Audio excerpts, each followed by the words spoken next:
ધાનેરામાં દબાણ મુદ્દે પાલિકા અને રાજકીય આગેવાનો વચ્ચે ચકમક ઝરતા કર્મચારી આવેદનપત્ર સાથે ફરિયાદ નોંધતા બીજી તરફ રાજકીય આગેવાનોએ ગેરરીતે મુદ્દે ગંભીર આક્ષેપ કર્યા। ધાનેરા નગરપાલિકાની દબાણ શાખાએ દબાણ દૂર કરવા રાજકીય આગેવાન અને ચકમક ઝરતા પાલિકા કર્મચારી મામલતદારને આવેદનપત્ર આપી એક દિવસ કામથી દૂર રહી કાયદાકીય પ્રક્રિયા હાથ ધરી સ્વાગત કાર્યક્રમમાં થયેલ રજૂઆતના દબાણ હટાવવા જતાં મામલો ગરમાયો હતો। બીજી તરફ પૂર્વ પ્રમુખે મીડિયા સાથે વાત કરતા જણાવ્યું કે અમે રજૂઆત કરતા હતા પણ એન્જિનિયરે અમારી સાથે ખરાબ વર્તન કર્યું અને રાજકીય વાતો કરી અને દબાવવાની કોશિશ કરી।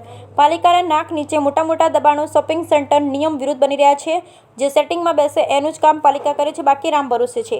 પાલિકાના ટેબલે વેપાર ચાલે, કોઈ રજૂઆત કરે તો દબાવવાની વાત કરે। કર્મચારીઓએ રાજકીય આગેવાનોની વાત પાલિકા ન સાંભળતું હોય, લોકોની વાત ક્યાં સાંભળતું હશે? જ્યાં વહીવટી થાય એ બધું કાયદેસર, બાકી બધું બિનકાયદેસર જેવી સ્થિતિ છે। હાલ તો કોંગ્રેસ આગેવાન અને પાલિકા વચ્ચે 36નો આંકડો છે।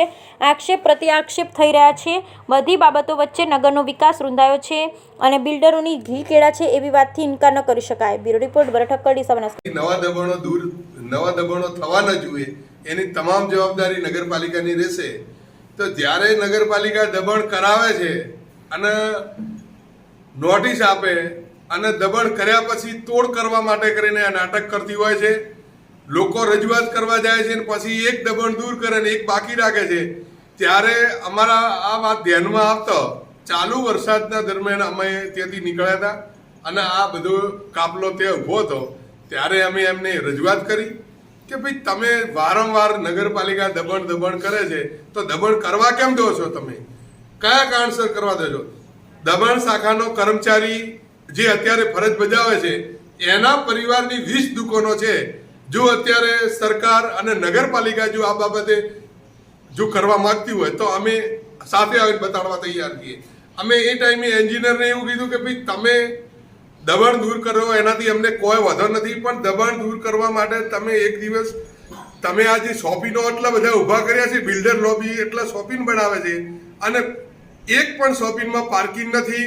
શોપિંગની રજૂઆત મંજૂરી અલગ પ્રકારની હોય છે અને કામ અલગ પ્રકારનું।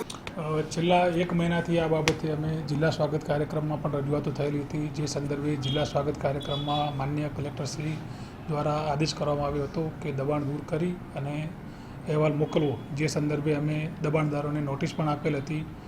નોટિસનો સમય પણ પૂરો થઈ ગયેલો હતો, પરંતુ જન્માષ્ટમી અને તહેવારોને લીધે કામગીરી ડિલે થયેલી હતી। જે દરમિયાન ગુરુવારના રોજ અત્રેથી મળેલી સૂચના અનુસાર અત્રેના સ્ટાફને દબાણ દૂર કરવા માટે મોકલેલા હતા, પરંતુ તે દરમિયાન દુકાનદારોએ ટોળાને ભેગું કરી નગરપાલિકાના સ્ટાફ વિરુદ્ધ અસભ્ય વર્તન કરી નગરપાલિકાની કામગીરી ખોરંભે પડે, સરકારી કામગીરીમાં રૂકાવટ આવે, નગરપાલિકાના સ્ટાફનું મોરલ તૂટે એ પ્રકારનું વર્તન કરવામાં આવેલ હતું। જે સંદર્ભે નગરપાલિકાના સ્ટાફે મને અને નગરપાલિકાના વહીવટદાર એટલે કે મામલતદારશ્રીને આવેદનપત્ર આપેલું છે કે કસૂરવાર સામે પગલાં લેવામાં આવે અને એ બાબતે એમણે આજે 31/8/2024ના રોજ હડતાલ પર ઉતરવાનું પણ એમણે આવેદનપત્રમાં દર્શાવેલું છે। એક દિવસની હડતાલ હશે કે જ્યાં સુધી નહીં, આજના 1 દિવસ પૂરતી હડતાલ માટેનો એમણે નિર્ણય કરેલો છે। ઓકે।